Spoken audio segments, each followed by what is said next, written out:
Good morning, everyone, and welcome. Today, we're diving into a comprehensive guide on the income approach in valuation. We'll explore the key methods, real world applications, and practical examples to help you accurately value assets in businesses. I'm excited to take you through this essential topic that's crucial for making informed financial decisions. Let's get started. The income approach is a method used to estimate the value of an asset or a business by looking at the income it is expected to generate in the future. Essentially, it takes those anticipated future economic benefits and brings them back to their present value using discounting techniques. This approach is especially useful when valuing things like businesses, real estate, or intangible assets where future earnings play a crucial role. The key advantage here is that it directly connects a value to the potential income stream, making it highly relevant in scenarios where income drives worth. When we look at the key methods of the income approach, there are four main techniques to consider. First is the discounted cash flow method, or DCF. This method estimates future cash flows and then discounts them back to their present value. The discount rate used reflects both the risk involved and the time value of money, making a powerful way to assess value over time. Next is a capitalization of earnings method. This approach takes expected earnings and converts them into value by dividing by a capitalization rate. It's particularly useful when dealing with stable, predictable income streams, as it simplifies the valuation process. The third method is the excess earnings method. This technique focuses on isolating the value of intangible assets by separating the returns that come from tangible assets. It helps pinpoint where the real value lies beyond the physical components. Finally, the multi-period excess earnings method, or MPM, builds on this by extending the valuation of intangible assets across multiple years. This provides a more comprehensive view of value that accounts for changes over time. Together, these methods offer a robust toolkit for income-based valuation. Let's walk through the step-by-step process of the income approach. First, we analyze and forecast the future income streams that we expect the asset or business to generate.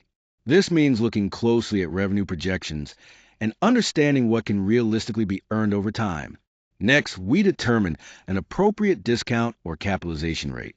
This rate is crucial because it accounts for the risk involved and the time value of money, essentially how much future income is worth today. Once we have that, we calculate the present value of those income streams. This is done using either the discounted cash flow method or the capitalization method, depending on the situation.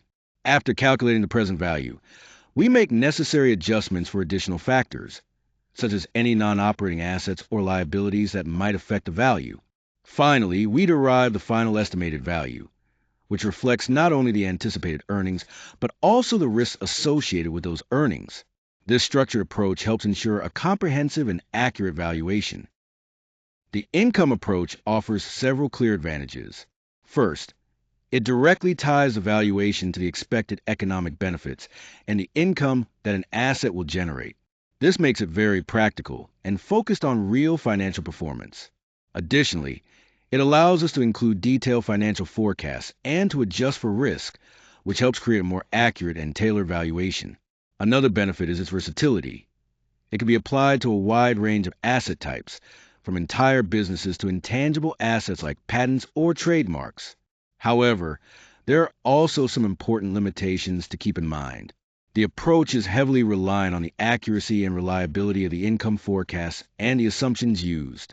If those are off, the valuation can be misleading. It also involves a significant degree of subjectivity, especially when choosing the discount rate or capitalization rate, which can vary widely depending on the evaluator's perspective. Applying this method can be particularly challenging when income streams are unpredictable or highly volatile.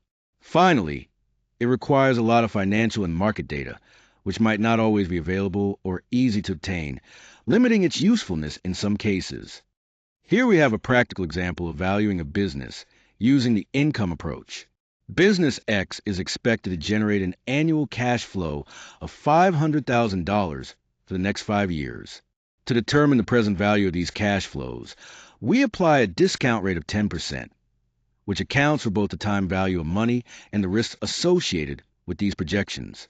For instance, The present value of the year one cash flow is calculated at $454,545, while year three's cash flow has a present value of $375,657, and by year five, it's $310,460. When we add up the present values of all 5 years, the total comes to about $1.9 million. This total represents the estimated current value of Business X, reflecting its future income streams adjusted to today's dollars and risk considerations.